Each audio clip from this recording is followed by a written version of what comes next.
a unified community, establish our divine right to self-rule, self-rule, a common defense of our nation, a complete unified will for progress and prosperity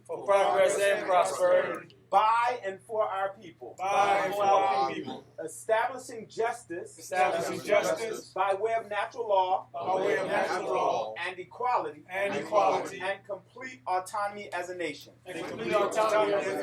Ashe. Sure. All right. For everyone just coming in, we do, Chief Jawad, if you could do me a favor, please.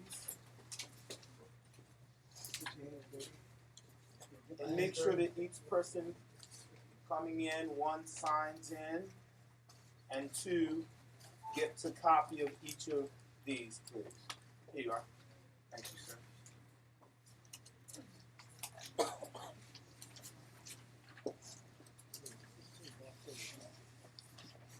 All right, today's topic, we're going to be talking about the 7 circuits of the brain.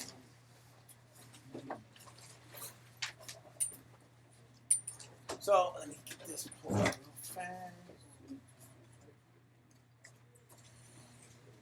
All right, we promised a little while ago that we would go through this and talk about this, so today is the day. So we're going to talk about 7 different areas of the brain. And so as we go through, we'll talk about their functions, what they do, and some of the psychospiritual aspects of that particular area. So as you guys can see, you have spinal cord, you have the medulla oblongata, you have the pons, the cerebral, the occipital lobe, the perennial lobe, the temporal lobe, and the frontal lobe. And everyone should have the handout that outlines aspects of that brain, okay?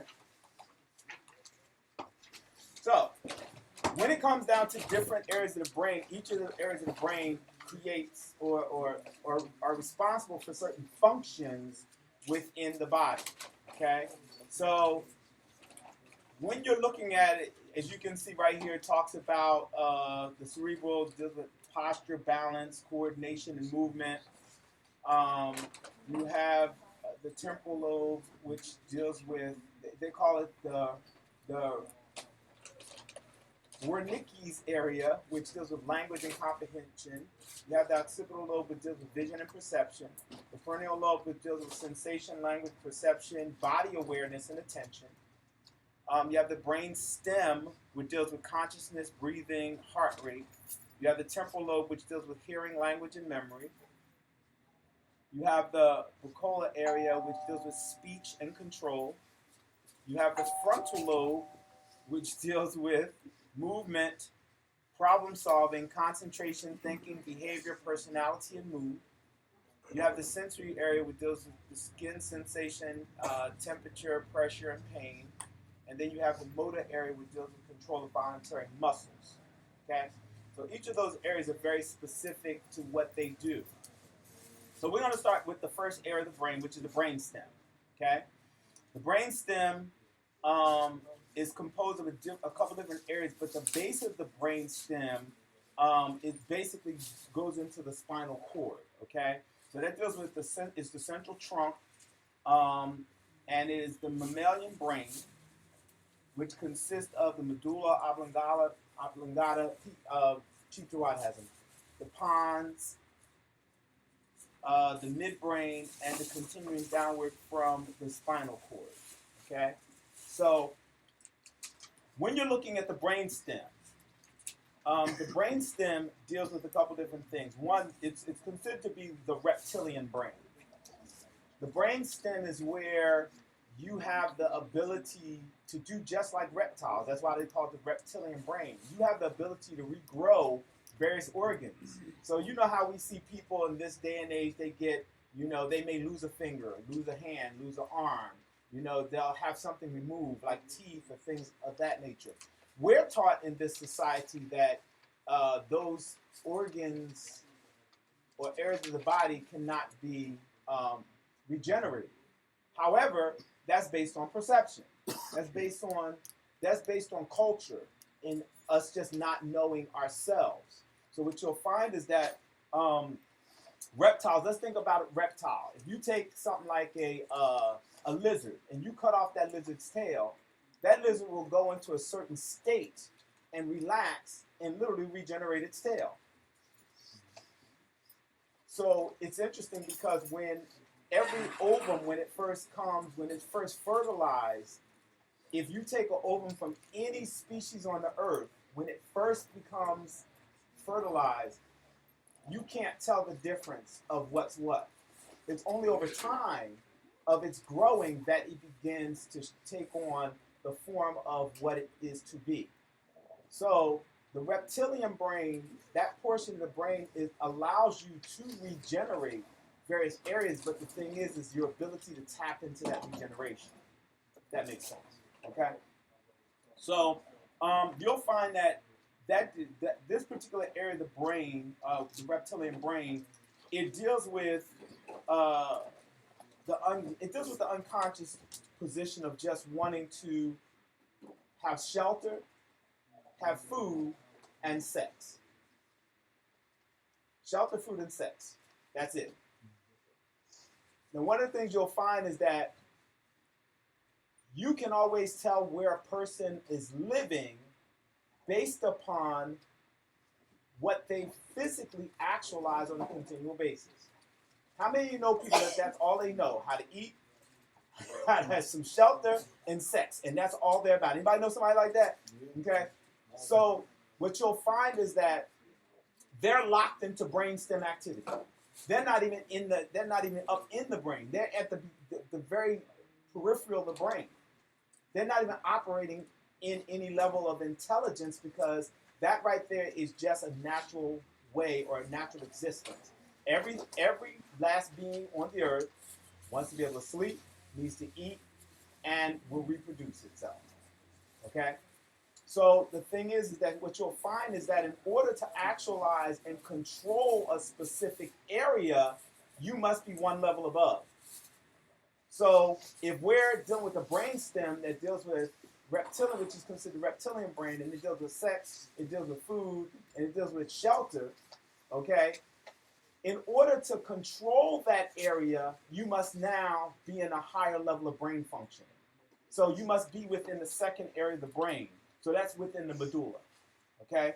So the second area of the brain is considered the medulla. It's what they consider to be the insect brain, okay?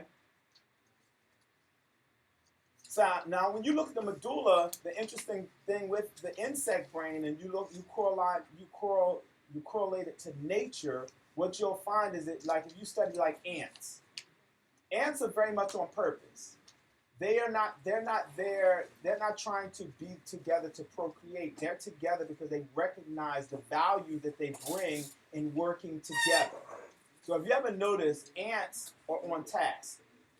If they notice a food source, they will find that food source. They'll send out the scout. The scout will scout out the food source. Once that scout has the food source in play, it will literally say, okay, you're commissioned to now bring back this food source.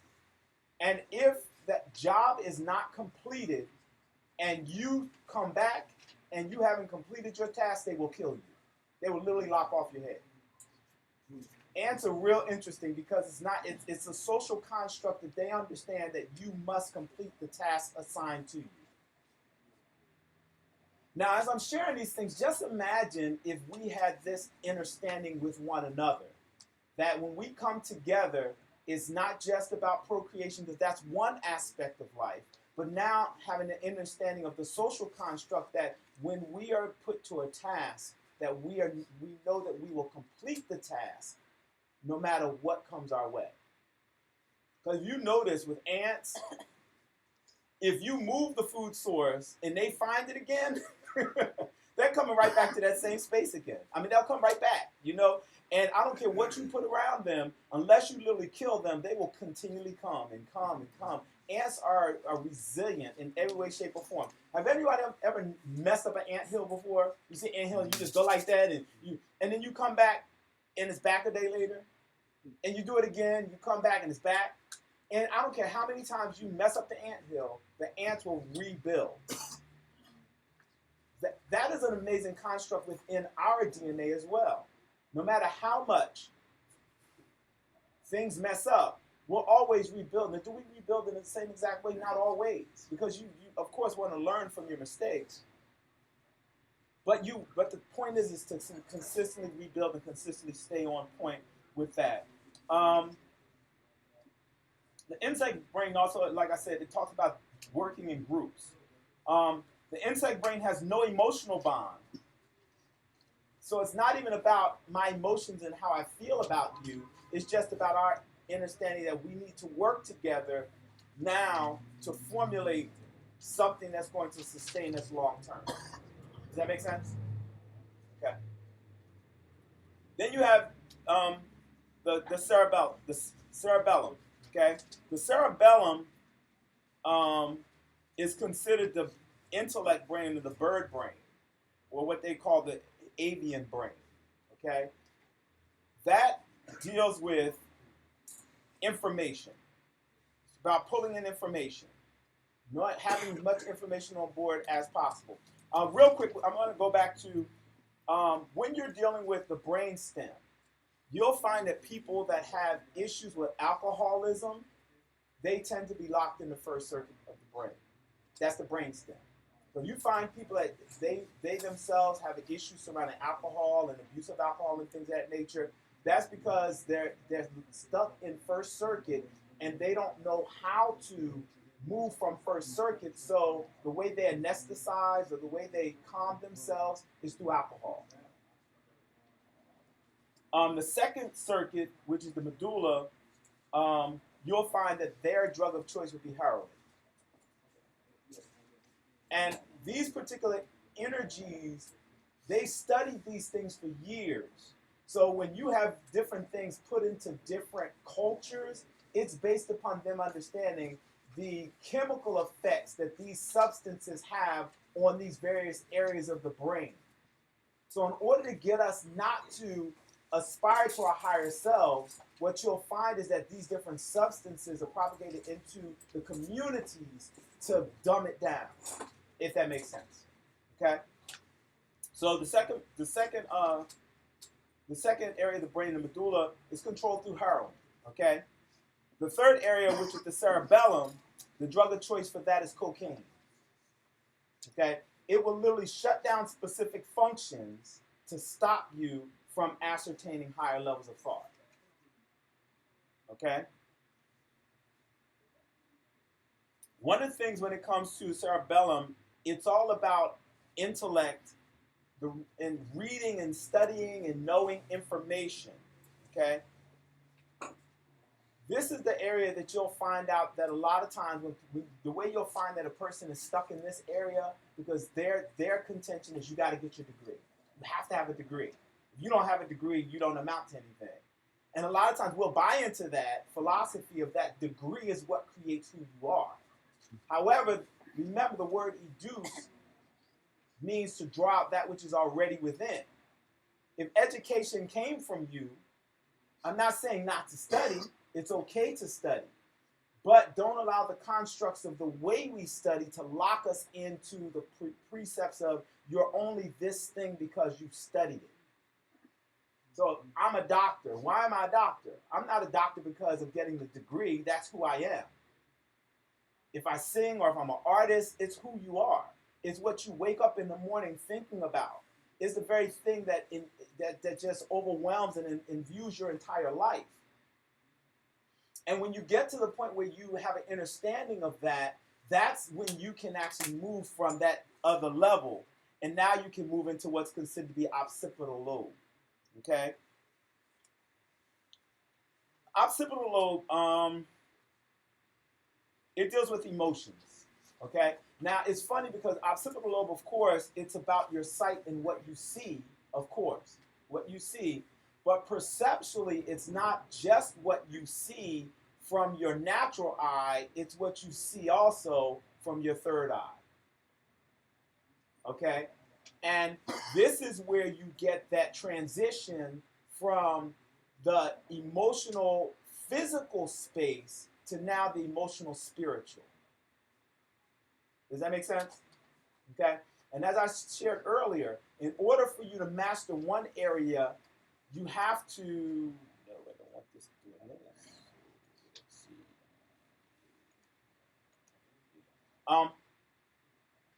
It's the mastery of one specific area of the brain requires your ability to access the higher level. So if you're able to get into the fourth circuitry of dealing with emotions and openness and dealing with truth, dealing with your perception of the world relative to harmony, now you can control that third circuit. So you must be one circuit above to always access the other circuit, if that makes sense. All right? So the brainstem would be one. Brainstem is the first circuit. First circuit. Yes. So your brainstem is your first, the medulla is the second, the cerebellum is the third, and your occipital lobe is the fourth.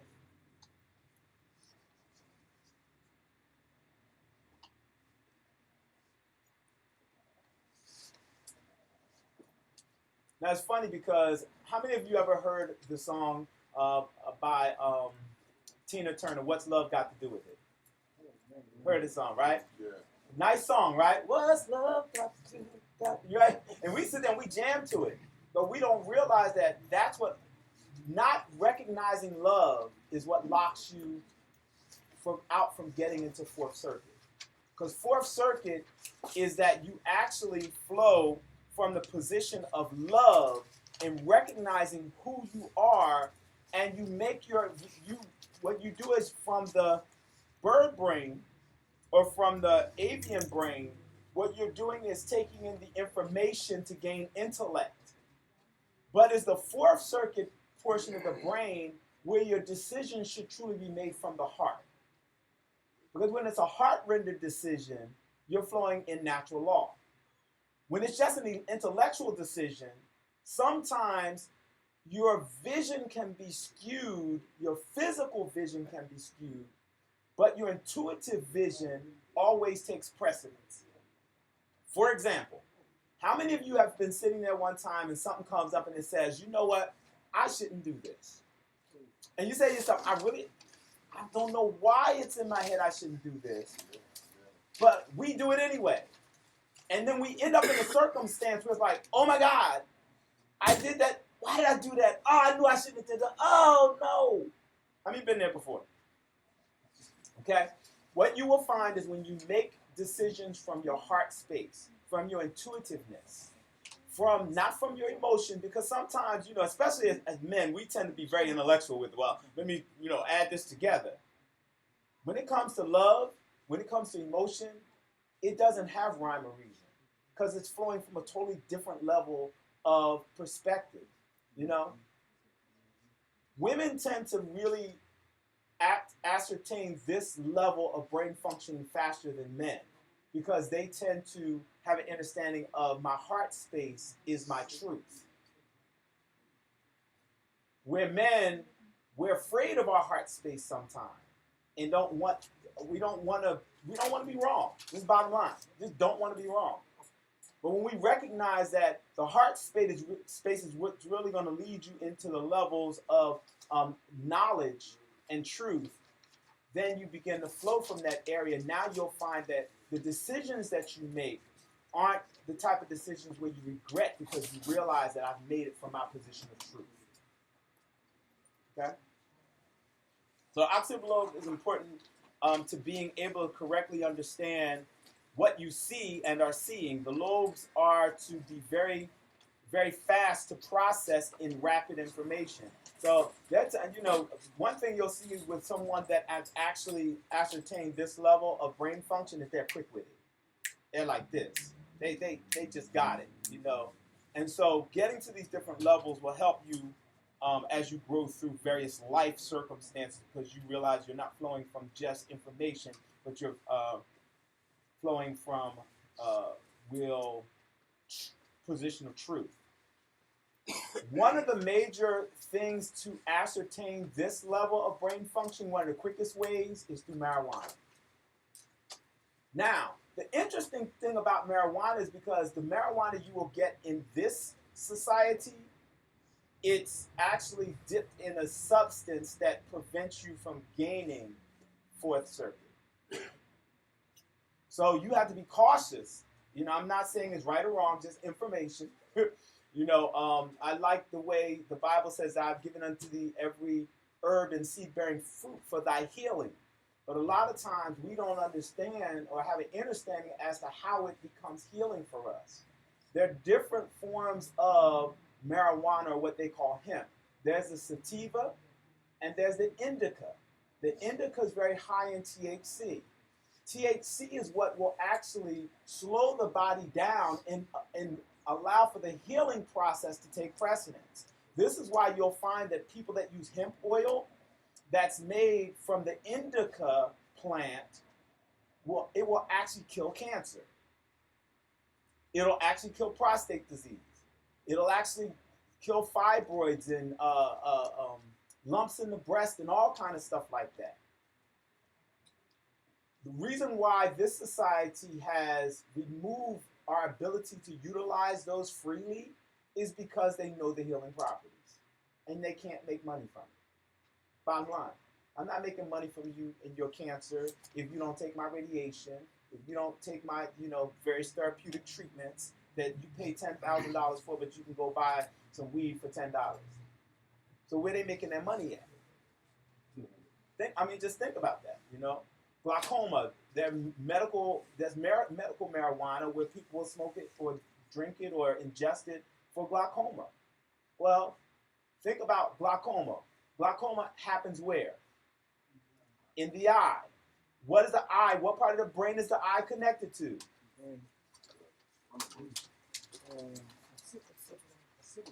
Sitting right up there, occipital lobe. And we just talked about how marijuana is a way to ascertain the fourth level of brain functioning. It's the quickest way to get there. However, that's not me saying everybody should go out and smoke marijuana. So let's make sure we're very clear. But what I'm saying is that if you utilize it in a healing perspective, there are ways to utilize it in the proper manner. But see, we're not taught these indigenous truths. So what we do is we go out and we just getting high just to get high. No. It's to go into higher levels of thought, to now actualize various things that can come about through these various areas of brain functioning. Okay? So these are the things that we don't pay attention to. The Fourth Circuit, of course, deals with the heart. It deals with decisions. It doesn't deal with logic. And like I said, you really should make your final decisions based upon heart. That clear? Yes? No? Elaborate on that. Why the heart? Okay. Well, Because I understand the heart and the brain is supposed to work together. now when I say heart, I don't want you to think physically. Okay. Go ahead. The heart represents life, support, flow, energy, oxygen. Think about what the heart does. And in fact,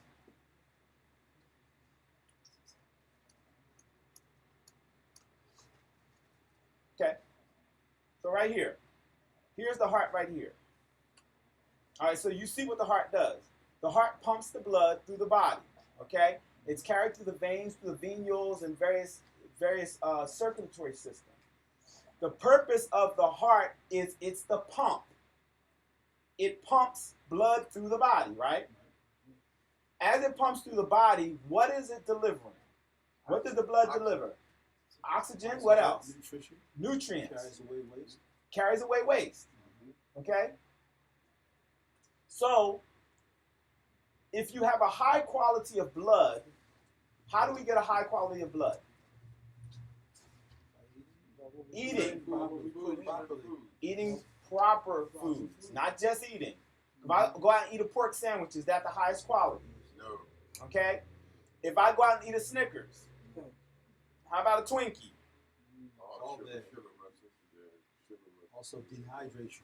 Oh, okay. So when we're talking about, when we never think about, we never correlate our nutritional habits with our brain function.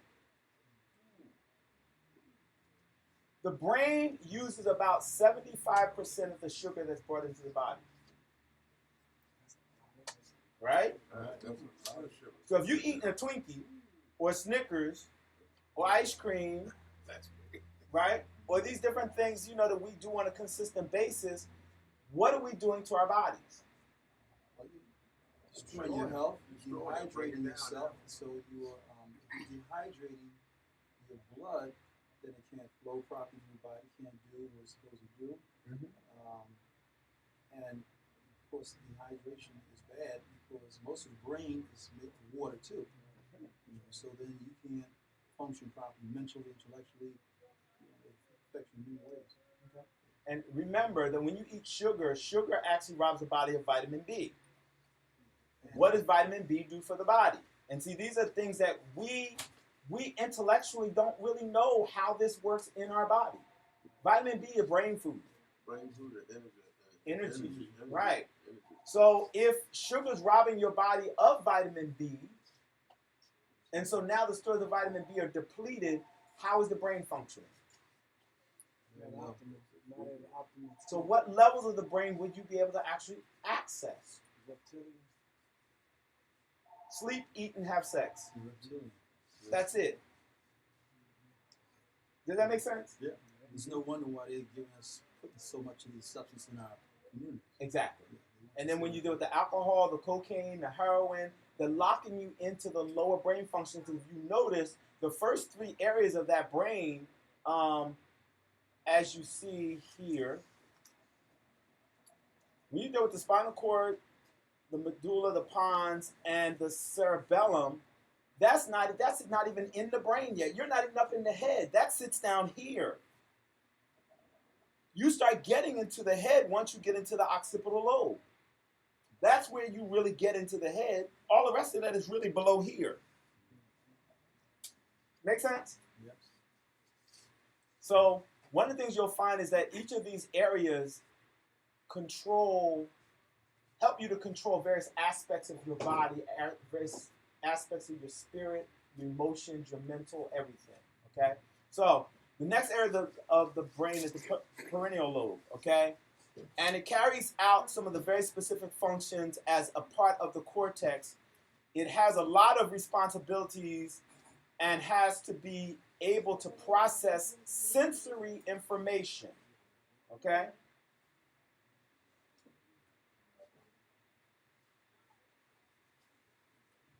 When you get into the perineal lobe, what you're dealing with pure intuition.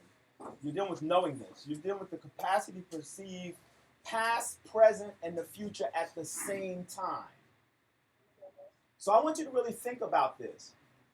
Why would the powers that be present day not want you to access this area of the brain?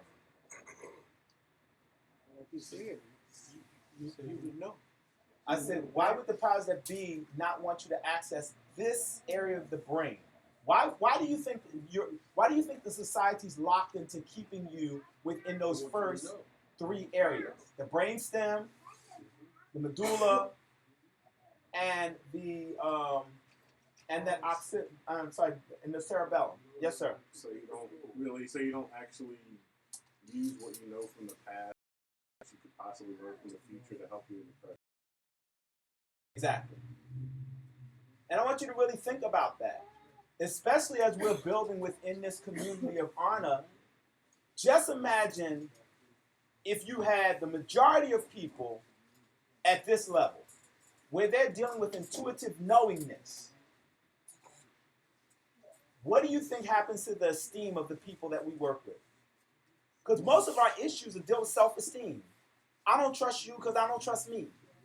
I don't like you because I don't like me. I don't love you because I don't love me. You know what I'm saying? I'm out just having sex everywhere, just spreading the seed because I have no idea what love is. What's love got to do with it? Everything. Because when you truly love from a heart space and from a space of knowingness, and you know, you can see the present, past, and future, and bring that together to create present reality, then what does that do for the future generation? Because now you're teaching them not from a perspective of, oh, just go out and just see the entire world and not have responsibility for it, but it brings about full responsibility. It brings about you taking hold of your manhood or your womanhood, okay? Now here, the interesting part about this is that this is the area where you enter into manhood, moving from manhood to womanhood, moving into kingship or queenship, and moving from that into your God and goddessness. Those are areas that's achievable of man. This is why you'll see in the Bible it says, ye are gods. Because you have the ability to ascertain that level of consciousness. But you can't do that within the first circuit of the brain. There's no way. Because you're not being God. Does that make sense? Okay? Because children, who's the first God that children see? Mother. Right? And then, of course, a father, right? And then it moves on from there and it spreads into, other aspects of the family, into community and things of that nature. But we have to recognize that we have to begin to grow into these areas and allow ourselves to become all that we're purposed to be, just based upon your knowingness, okay? Then you get into what's considered to be the temporal lobe, okay? That deals with extrasensory hearing, perception, and being able to see into other dimensional spaces. Now, it's interesting because you'll find that a lot of psychotropic drugs that they use in these hospitals, I don't know if you ever saw someone sitting on a step and they're just talking. And you're looking like, what the heck? A lot of them are seeing into other dimensions, but what's happening is they're getting a glimpse into this area of the brain, but they have no idea because they don't have mastery of it, they don't know what they're seeing. It's funny because growing up, my baby sister had amazing natural abilities. I remember when she was about 6 or 7 years old. There was about 14 of us standing in a circle. We were all together because we were going to a wedding.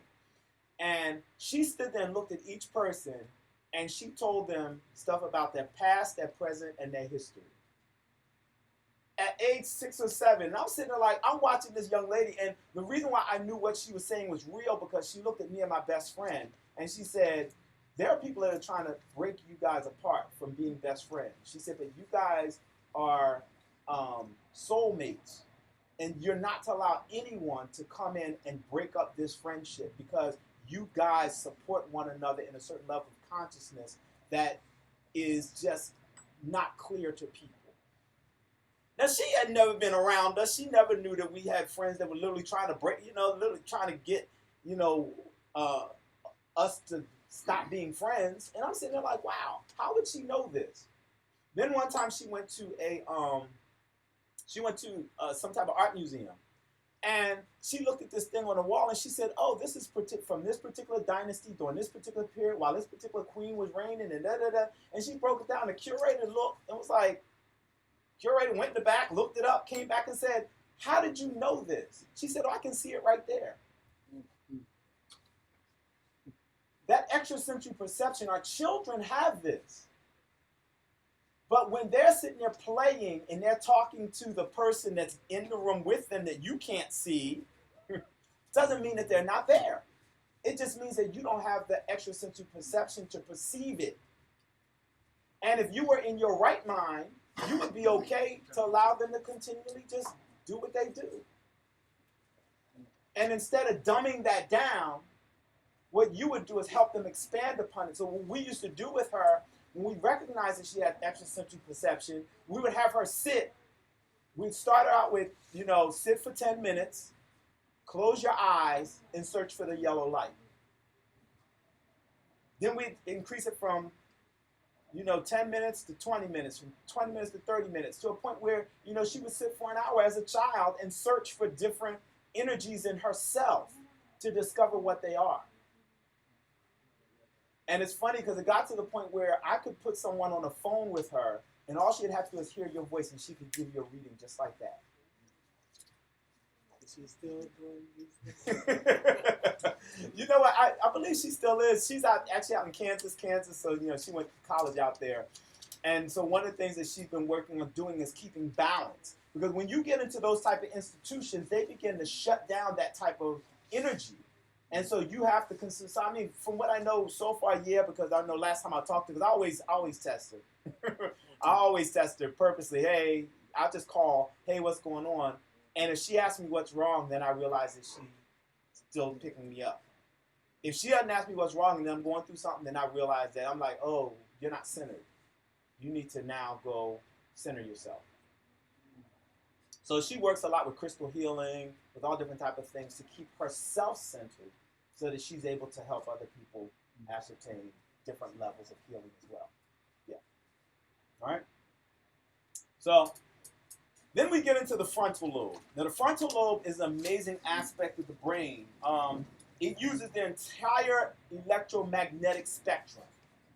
When you're able to really control within the frontal lobe, you realize your connection to everything.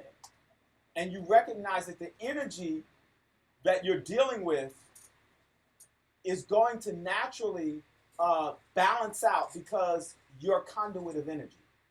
So one of the things I always share with people, and we spoke about this before, if you feel off, you know how sometimes you just feel off balance? Go hug a tree. It may sound crazy, but guess what? A tree, its roots go deep down into the earth. And so it pulls from the electromagnetic energy of the earth. So when you hug a tree, what it does, it restores your electromagnetic energy. So we a lot of times just need to go right back to nature. And as it gets cold, because generally in the summertime, what I'll tell you is take off your shoes and stand barefoot on the earth.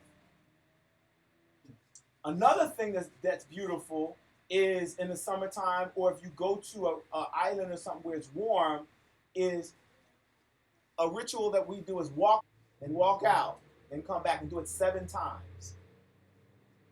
I can't tell you energetically why 7. I just know that when you do that 7 times, the out and then back in, the out, and you do that 7 times, and then you just lay down, it rejuvenates your body. You have the best sleep ever. I mean, like, you're like rocked. Like, you know that type of rock where you slobber and everything, you don't even realize it's drool. I'm telling you, it is amazing energetic feeling, and it literally restores the body.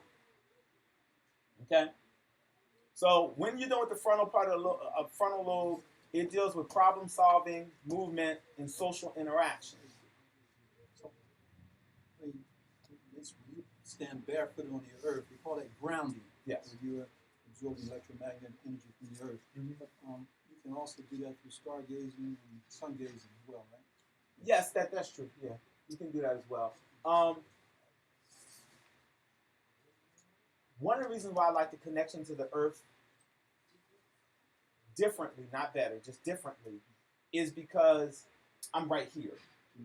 Stargazing, I'm looking afar off, and I can pick up those energies for what it's giving. But because I'm right here, and I'm a replica of this, anytime my energy's off, I go right back to Mother.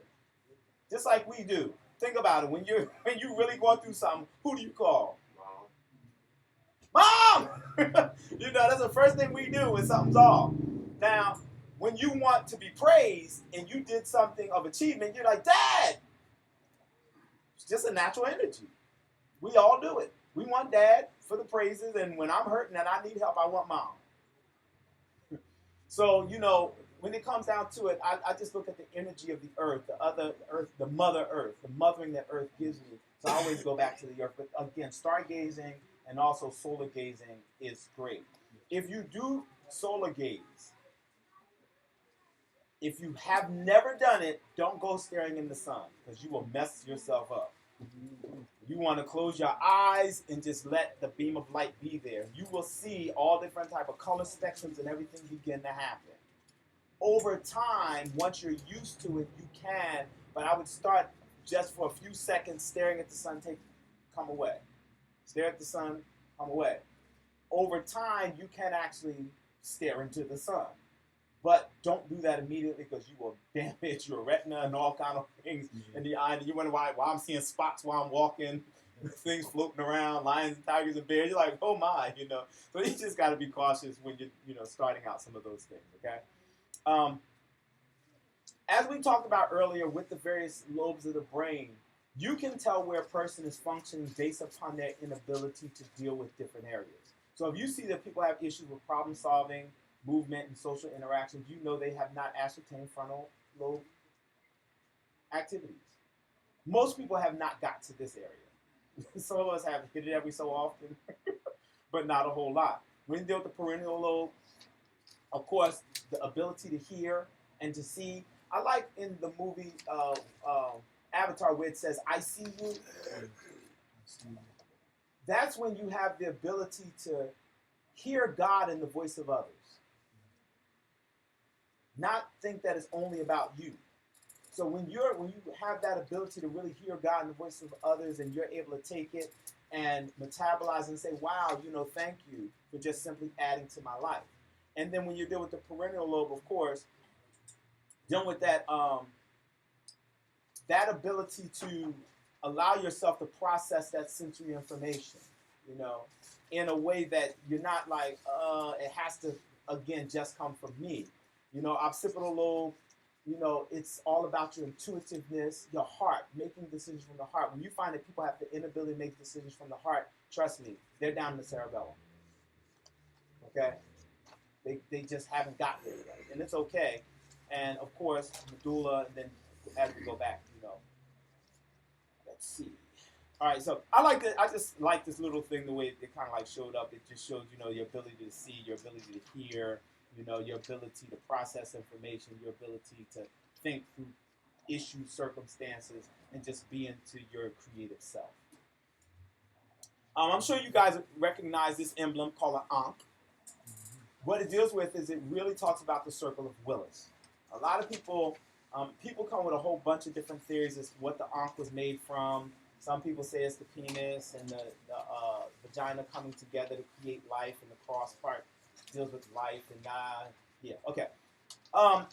Here's the deal. There is a part of the body called the circle of Willis, and what it is the arterial system that actually feeds the brain. All right? So what you'll find is, looking at the very bottom where it says, everyone has the handouts. Okay, cool. You'll see at the bottom where it says vertebral artery. To the far right, okay? Vertebral artery, what that does is that artery runs along your spinal cord that deals with the number 1 through 6. So C1 through 6 is what that runs along. It's protected by the spinal cord. So like if someone goes like this, it's not going to kill you, because if it was just exposed and someone holds it down, blood stops pumping into the brain, and what happens? Right, you got some brain issues going on, okay? How are you talking about this? The vertebral artery. So this one, right here.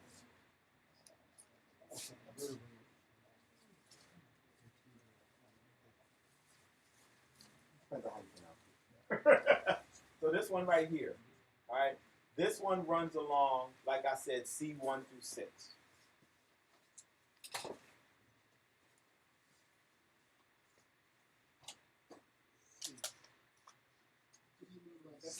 C, all right, you have cervical spine. Right, so C1 through 6 deals with your cervical spine. Okay, so 1 is all the way up here, which connects into the brainstem. It goes down to 6, what helps you with this right here. Okay?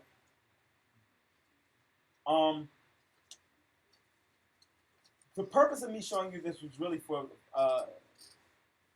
you to be able to know a little bit about it. I'm not going to get into a lot of detail because it would take forever with some of it. But the main thing you need to know with this is that if the blood transports oxygen and nutrients, then how is the brain fed? right? Through the flow of blood. The purpose of needing to have proper diet is so that we don't interrupt the flow of what? Blood, right? So hydrating the body has to do with having the proper amount of quote-unquote water within the blood to allow a free flow. Have anyone ever been dehydrated? Have you ever gotten your blood taken while you're dehydrated? It is thick. Yeah. Sometimes it barely comes out. It's like gloop, gloop, gloop, gloop.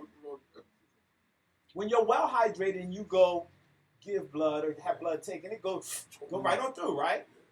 So, if your blood flow, as we shared in this particular thing, if this blood flow is at its normal rate, then oxygen getting to the brain, nutrients getting to the brain is going to be at a normal rate, right? If you slow down that flow, what happens to the brain? It's robbed of oxygen and it's robbed of nutrients. So if you have a slow of flow of the blood, then you're going to be lethargic. Okay? And also death and strokes. Yeah, we'll get into that part. Get to that, yeah. Yeah, but the thing is, the main thing you have to realize is the slowing down, it slows down the functioning. Oh, okay. Now, the thicker the blood gets, Mhm, and the mhm. more you start having things like clots, this is what you'll find.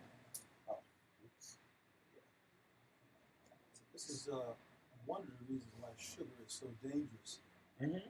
because it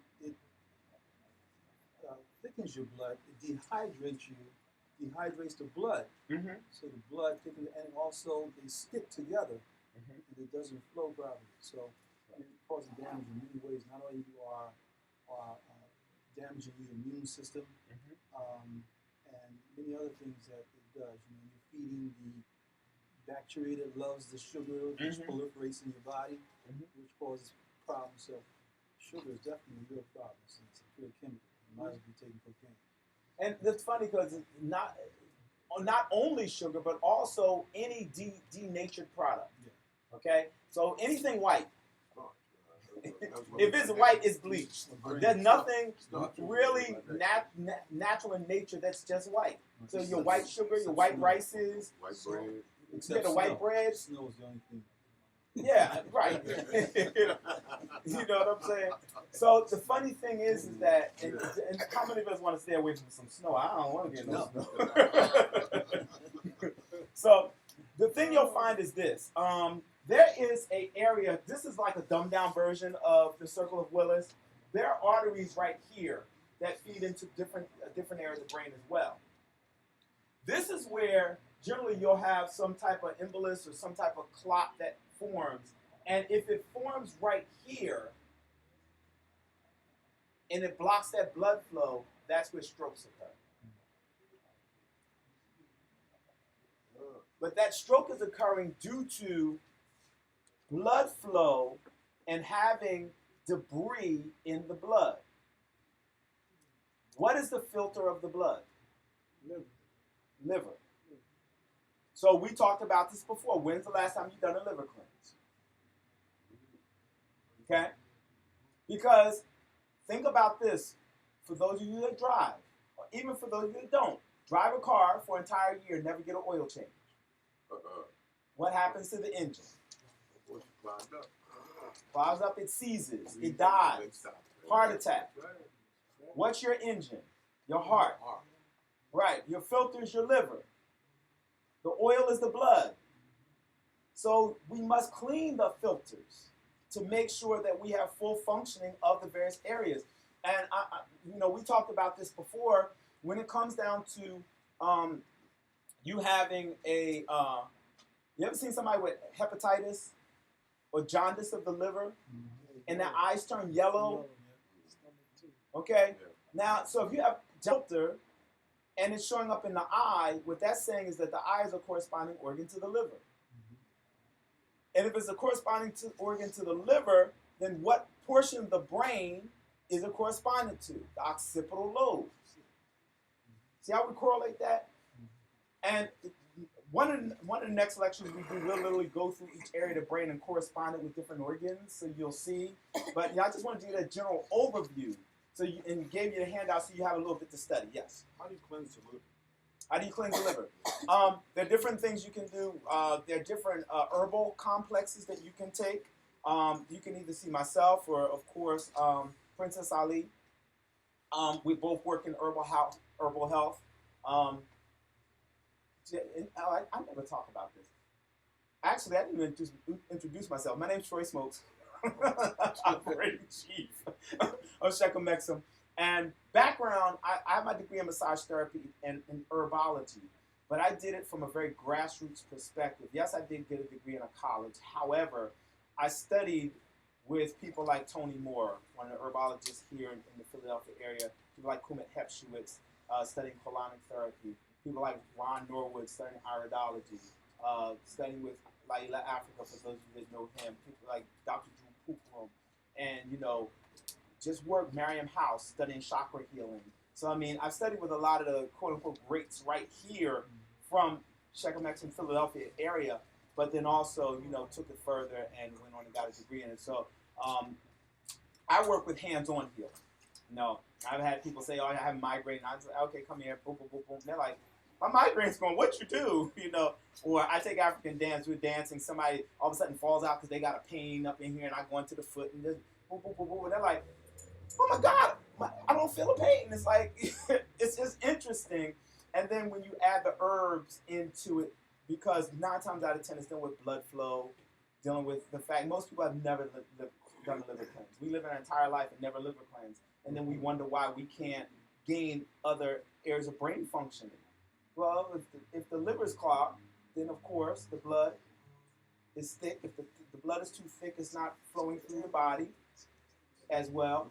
And then you'll get these clogs. So you'll see a lot of people go into stroke due to the fact of diet. It's all about diet. They'll tell you all this other crap. It's your diet. Right. Everything comes down to the diet. So each time of the year, there's specific cleanses that we should be doing. So we'll talk about what cycle we're in and get into that at another time. But I wanted to stay on track with this. Okay. So you guys have the circle of Willis there. The main thing you want to know is that there are 2 different areas that really feed the brain. Where you will find yourself getting strokes is if you have a clog in this area or if you have a clog in either one of these areas. Okay? Because these areas right here are the main area that feed the brain, from here and here. Okay? Now, all of them have a function in feeding very specific areas of the brain, but the main 2 feeding areas is the internal carotid artery and the vertebral artery, which has various areas in it, the posterior, the anterior, and the superior, but I don't want to get too technical. All right, so Right here too, yes. right in this area is where you find the pineal gland. Exactly. Yeah. So we're getting to that. All right. So when it comes down to it, this picture right here shows the circle of Willis and now it's integrating into the brain, and so you can see how it literally feeds the brain. Okay. So what you'll find is that you can see the various lobes of the brain, and they're actually written out, and then it shows where the circle of Willis goes into the different areas of the brain and how it feeds the brain. And if you see the circle right here, this right here is, these are pumping into here, the other ones are coming in, and then this is the circulatory system in the brain. So that's what the circle of Willis is, basically the circulatory system of the brain. Okay?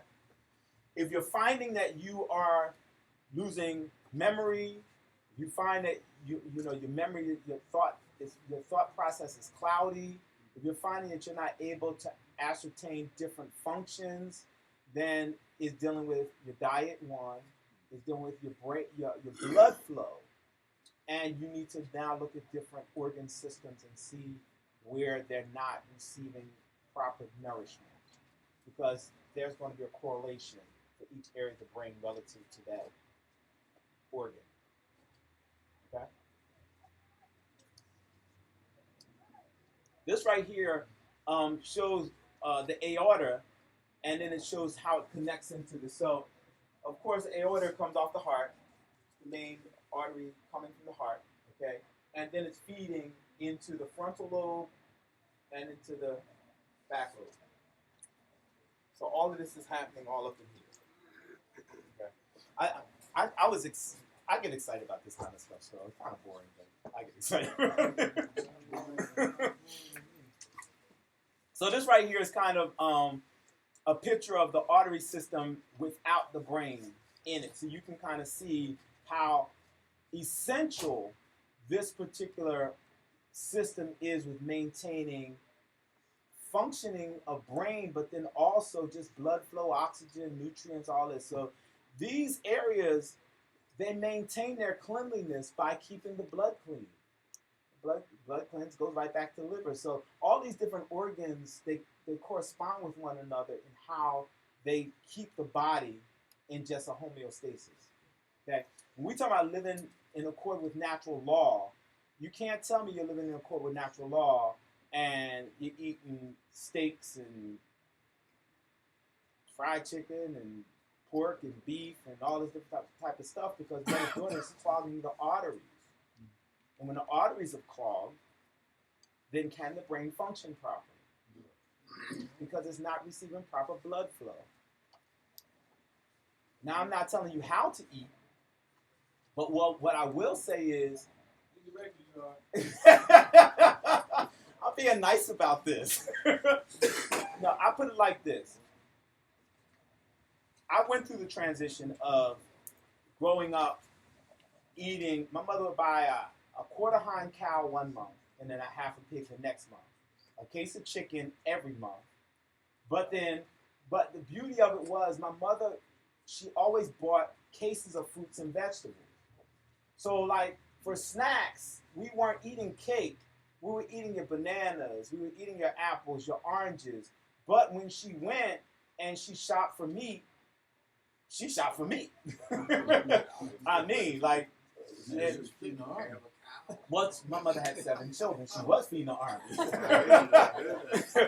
So, we never went without. Like, I thought we were rich growing up. I didn't know we were poor. I had no idea we were poor. And it's amazing how, perspective of a child. As long as they got food, they don't care about nothing else. We can figure other stuff out. But, I watched my sisters go into menstruation really, really early in life. And then when we met Dr. Jewel Pookrum and we began to discover that, the tenderness of the breast during cycle and, just a really heavy downpour that occurs during your cycle has to do with too much consumption of meat and dairy products. And then when you deal with fibroids and tumors and stuff like that, we're talking about, again, meat and dairy. When we deal with issues concerning the prostate, we deal with meat and dairy issues. So when we deal with respiratory circumstances, we're dealing with dairy. So we're looking at all these different things. And then think about this. I don't know if you look at a chicken from today and a chicken from yesteryear, but a chicken from today, it looked like it's some type of things. Like, what the heck is that? I have a friend that actually works for one of the major food production companies. And when they took him into the lab and he saw lab-raised chicken look like, he said it looked like something out of a Freddy. It was grown in a petri dish. Look at what's happening, because in those circumstances, if you're eating denatured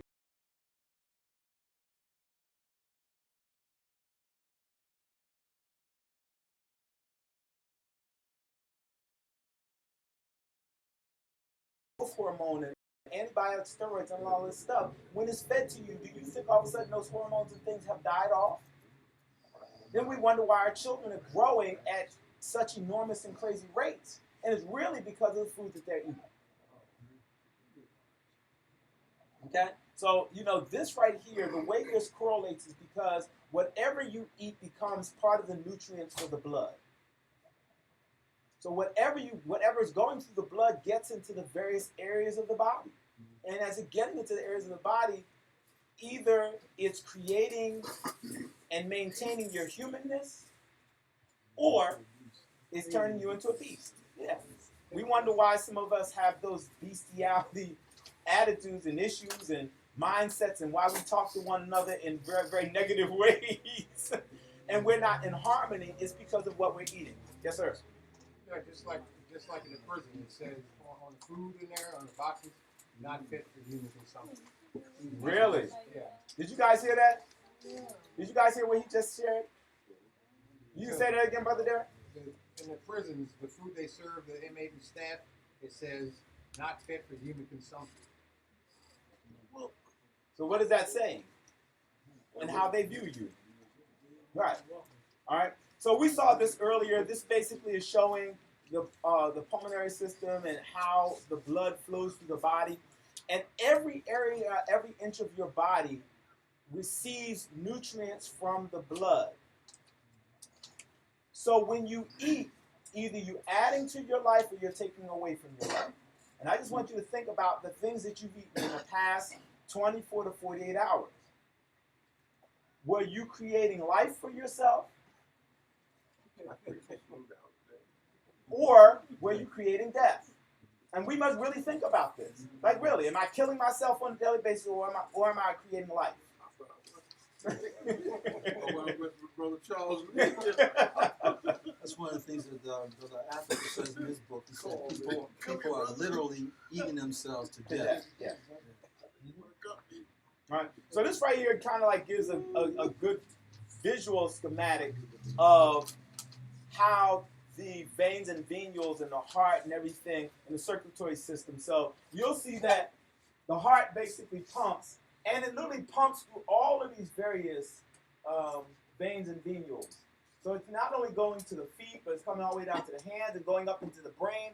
And this is what's creating your body to be able to do what it does. So if you find that your foot's falling asleep, then you have to look at your circulation. You find that you're having issues in your knees. You got to look at the debris in your blood. A lot of times I tell people some of the major things you do, you really the best way to start with your cleansing is with your liver, because it deals with the quality of your blood. Now, generally I do liver and kidney together because they're kind of corresponding, if that makes sense. And then you just have to be cautious what you're eating. You literally have to, eat to live, not live to eat. All right? So that right there was really it. I just wanted to go through quickly and just get people to get a basic understanding of what it looked like to have a healthy diet, and get them to understand how your body functions relative to your body. So, do we have any questions? Yes, sir. You know how as men get older, the bald spot in the middle of their head? Mm-hmm. Is that correlated with the diet? Yes, it is. How do you prevent that bald spot? I don't want my hair to I'm serious. I don't even want that. Generally, different areas represent different energies. So generally, when it's back here, it's dealing with heart. Okay, heart and circulatory issues. So how do I not Nourish the heart.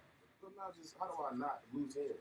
I see like you have hair, you have a full head of hair, you're kind of like older, I guess. So how do I preserve my hair? Are you calling me old? I was saying some people I know younger than you in their 20s, they losing their hair, they're going bald already. Like, Where are they losing their hair? Because again, it depends on where. If it's right in here, it's dealing with. Well, here, right here, deals specifically with the heart. I can tell you that straight from the door.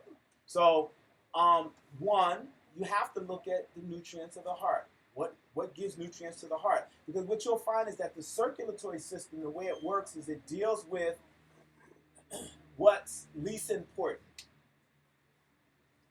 So they did a study. These Chinese doctors, what they did was they took chickens, and all they did was give the chicken water. They wouldn't feed it anything. And what they noticed is that the body rid itself of the thing that sustained it the least. Your hair is not important in comparison for the nutrients for the heart. So wherever you lose your hair, it's going to be a corresponding organ that deals with that area. And so you can look, because the physical body is just a barometer telling you, hey, this is what's happening internally. Most of us ignore it because we don't know our body. So how can you respond to something you don't even know what it is? Okay? So know that this deals with the heart. Some of the things you can stand with. When's the last time you stood on your head? Did a handstand. It sounds crazy, but when we were kids, think about how much kids are always flipping, always upside down, hanging upside down, hang upside down. What it does is called reverse polarity. What it does, it changes the flow of the blood. So instead of blood always flowing to the feet, now it's going to come up to the brain. Yeah, 'cause I remember when I used to do it, like you flip over against the wall, and hit your feet up on the wall, and Yeah. you did like a push-up. Kids do it all the time. So, and then also, just like I said, you just gotta look at the nutrients of what nourishes the heart. What can I use, for heart? Okay, and they'll tell you that it's hereditary. I'll give you what that literally actually means. If me and a young lady gets together and we have a child, if I have a vitamin D deficiency and she has vitamin C deficiency and we have a baby, what deficiency is the baby gonna have? Both. Right. So it has nothing to do with hereditary. It has to do with if I'm absent, if I'm missing something, I can't pass on what I don't have. You know what I'm saying? So you can look at vitamin mineral deficiency. I mean, it's a lot of ways to approach that. That's why I'm being vague with it, because there are many different approaches. It just depends on who you're working with. Okay? So I need your name and phone number now. Just live at this. Okay, real quick. I'm going to take ladies first. Only because ladies are first. Is that hair for the recoverable? The people when they lose their hair, if it's a hair that has a problem, Yes. would it grow then?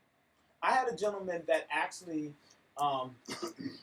his hair had grayed, and that was a pain and nervous herb complex that we did, and he utilized this pain and nervous complex for a while, and his hair turned black. Yeah. And it's funny because I have it and I haven't been drinking it. I know what it is. I put it together, and I was missing two herbs that I need to get, which is Jamaican dogwood, and I forgot the other one. I have it written down there, but I need two different herbs to put in the complex, and I'm gonna use it and just work with it. But I always use it first for me, and then I go from there. Would you like to give the floor to the young lady first, or would you like to go? Right. Yes. Now I just wondering, did you have is there something, a guideline, or do you have for like the diet for nutrition that you can, to change your diet? What I Like was a ham or something here that's good. Hey, bro, do you have vitamins and minerals from A to Z, Jewel Pookrum? Okay. The books I would suggest personally, just started. Vitamins and Minerals from A to Z, Dr. Jewel Pookrum. Nutricide by Dr. Laila Africa. It's volume 1 and 2. How to Eat to Live by Muhammad. Any books that they want, they can come here and they can make. Question: what books do you have on diet? Do you have How to Eat to Live? We got Good Health, which is really a good one. Supreme Understanding. So if you could do me a favor and just pull out maybe 3 to 5 different books, and you can check with him, and he'll be able to show you specifically what he has. Okay, so I mean, it's always starting in the beginning. It's a lot. It's some work to do. It's not gonna be instant. It's gonna take some time. Yes, brother. Yeah, we're dealing with nutrition for the health and the impact it has on the brain. How does that work in food for thought when you're reading something? It actually works the same. It really does. I didn't get into that aspect, but yeah, the thing is this. You do have to be cautious of what you're entertaining thought-wise, even visually. Like, watching stuff like, Scandal, Empire, there's all these different shows, and they're entertaining, they are. However, think about what it does, the indelible impression it leaves on the brain. Now, me and a young lady, we're having a conversation, and she does something, I'm like, that reminds me of that girl in Empire. I gotta be cautious of her. He reminded me of it. I'm serious, this happens because it's subconscious. It does. These things are just, we have to be cautious that we don't become the very thing that we're seeing. And most of the time, that's what we're becoming, what we see. All of that stuff. Yeah, I mean, My wife was killing it. And cooking. Oh, God, man. I started to let the take, baby. But I mean, these are things that I understand you. we got to be cautious as to what we're watching. My thing is this. We need to really take the time out, especially for our babies. Especially for our babies. We have to change, my thing is, what about the kings and queens of Africa? Of ancient Kemet, of Songhai Empire, of Mali Empire. If they can't name some of them and say who they were and what time they reigned in, then what are we doing? We're propagating this craziness. I mean, literally, that's why, if you get a chance, the book Post-Traumatic Slave Syndrome by Dr. Joy Leary. Amazing book. Really good book. It's Post-Traumatic Slave Syndrome by Dr. Joy Leary. Hey, bro, you got post-traumatic slave syndrome? Okay. So, I mean, it's a lot of different books that you can check that will, get you into those things. Brother Charles, you had a question? I had a comment, actually. But I remember when I was about 14, maybe 15 years old, I jumped from the second floor steps. A piece that comes across like wood part, top of my head, at the top of my head. Now, of course, thank you. Now, of course, like at that time, I didn't know about dying as well as I know about dying now. So I realized what happened. And the last thing that happened with me was on the job. I was hitting the back of my head with rollers that we used. Stocking on. I fell to the floor. I had to get some stitches. And I noticed from that point on, my balance was off. I noticed, well, first of all, when I was around 15, I noticed my head hit me from time to time, bothered me throughout the years, and always bothered me. This last hit, I took it on the top of my head, I took the 7 stitches, bled there. But I fell backwards. So I've seen just about all parts of my head was taking some violent blows.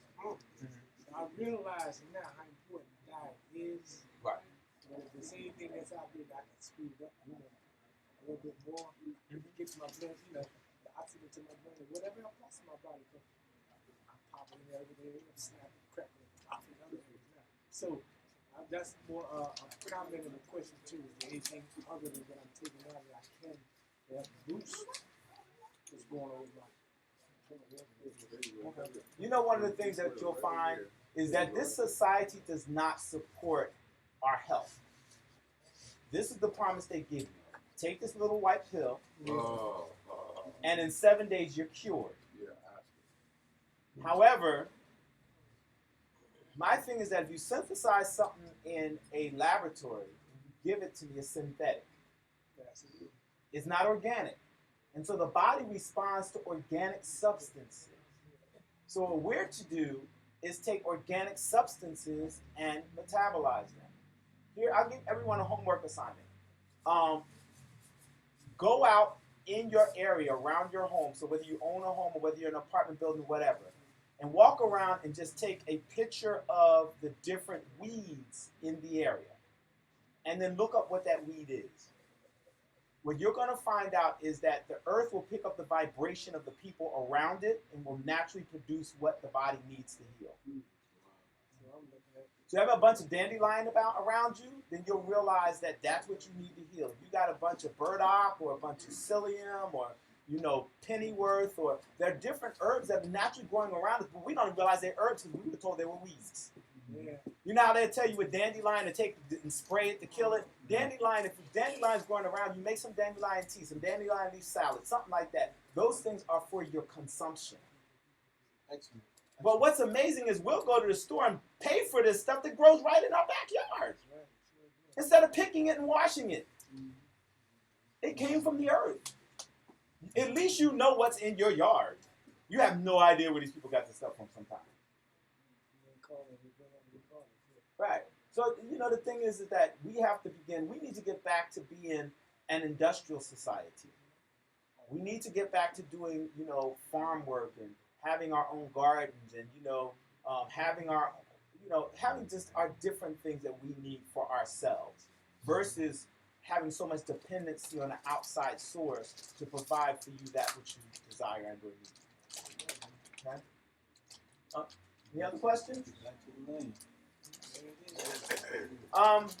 Real quick, since we have in our midst,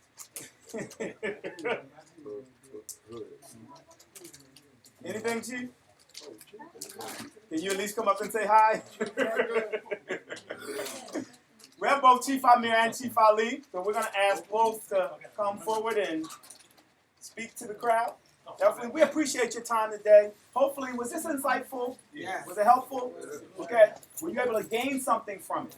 Okay, because that's my key, is that if you don't get nothing from it, then I'm wasting my time. And I don't like to waste people's time. But, of course, this gentleman needs no introduction. This gentleman literally, about 10 years ago, saw a need. And one thing I always say is if you see a need in the marketplace, all you need to do is fulfill the need, and you can become flat out wealthy. So this gentleman is going to be just flat out wealthy. We know it because of the fact of what's coming about. And the thing is that we're creating wealth. That's literally what we're doing. We're creating wealth. Wealth of information, physical, attainable wealth as well, and also emotional, spiritual, and health wealth. But this gentleman literally took this nation on his back and began to build it. So we want to give it up for Chief Ali. Brother. Thank you. Peace, everyone. How's everybody doing today? Thank you always for taking time out. I know it's a lot of things going on, family time. People usually take this, so we are honored that you will take time. Anybody here for the first time? You ain't here for the first time. How you feel? Got a little princess there, though. Get it started. Yes. Assalamu alaikum. So again, we come here every Monday. Troy's been doing Sunday. You're in New York. You're in New York? Excuse me, I got football on my mind right now. But we're here every Sunday, and these classes again are for you. Come in, take no study, and then also the most important thing is we always open up for you to ask any question that you can think of. It can be on education or health. It can be political, it can be economic, it can be whatever it is. My capacity now, since stepping down, and then Chief Amir assuming the head of the nation, is to function in the Ministry of Education to ensure that we have curriculums and the school operates, and then also function in the Congress to help keep the ministries operable. We're also, that's why I came up here, to announce our Aboriginal University courses. We start those next week, so for those of you who are going to take the law course or interested, our law course starts next Saturday, 10 a.m. And our health course starts at 12 p.m. next Saturday. So those classes go about 1 hour and a half. And we're doing them live. And if you sign up, we do them through webinar as well, recorded and everything. So you can go to governmentreparations.org to learn about the curriculums that we sign people up for. Then on Sunday, in the afternoon and evening, we'll be doing the psychology course, and we'll also be doing the economics course. All right, so I'm not going to go through all of what those courses are, but those courses are designed for the education of our nationals, labor opportunities as economic specialists, jurists, health practitioners and nutritionists, and all the other things that flow the society. So feel free to ask me any questions at the end. Anybody's interested in signing up, I'll have a little conversation with you about that, give you more insight on how that goes, or any other questions. So I'm pretty much done. I'm gonna bring the chief up so he can share some words. Chief, I'm here.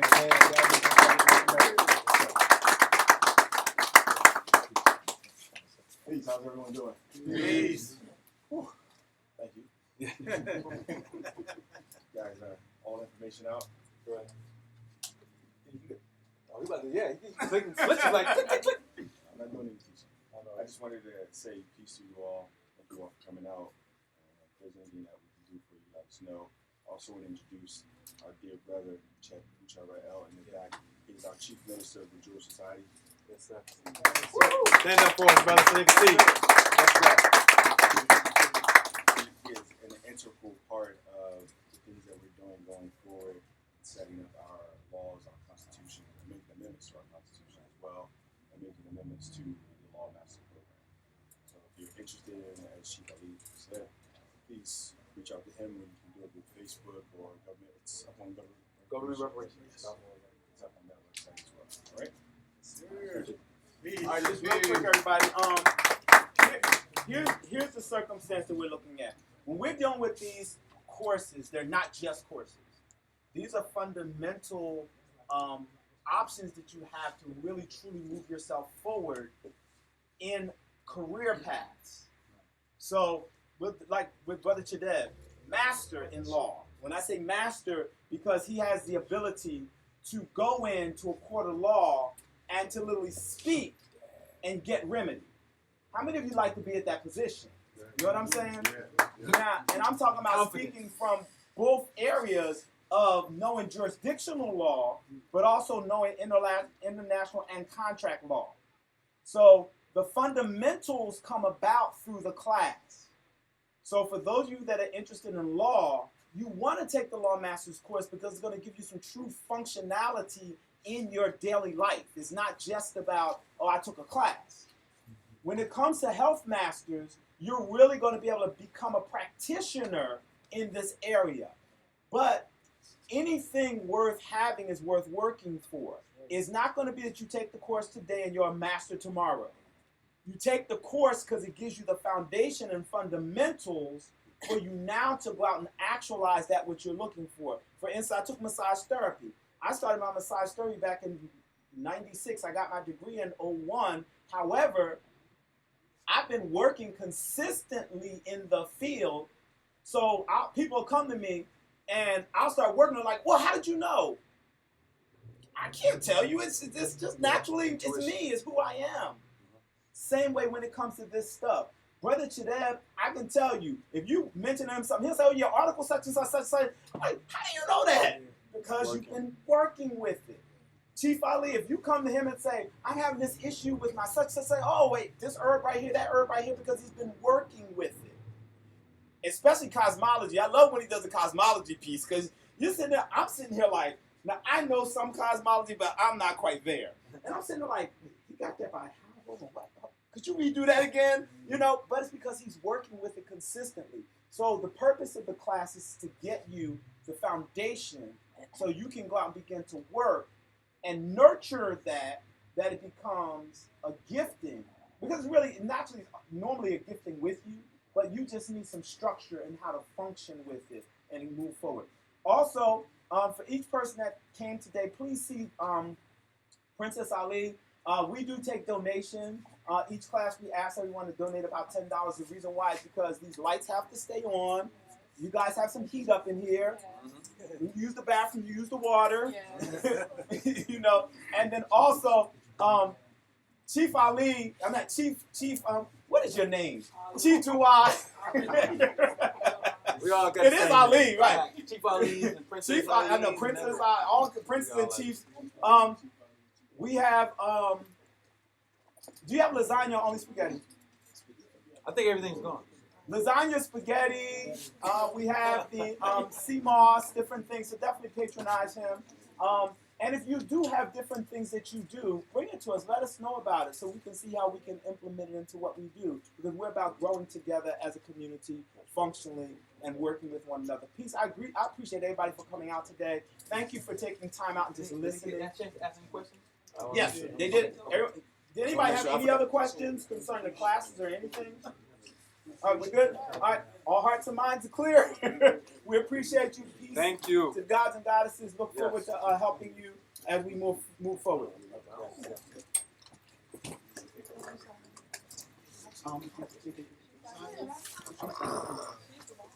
You can use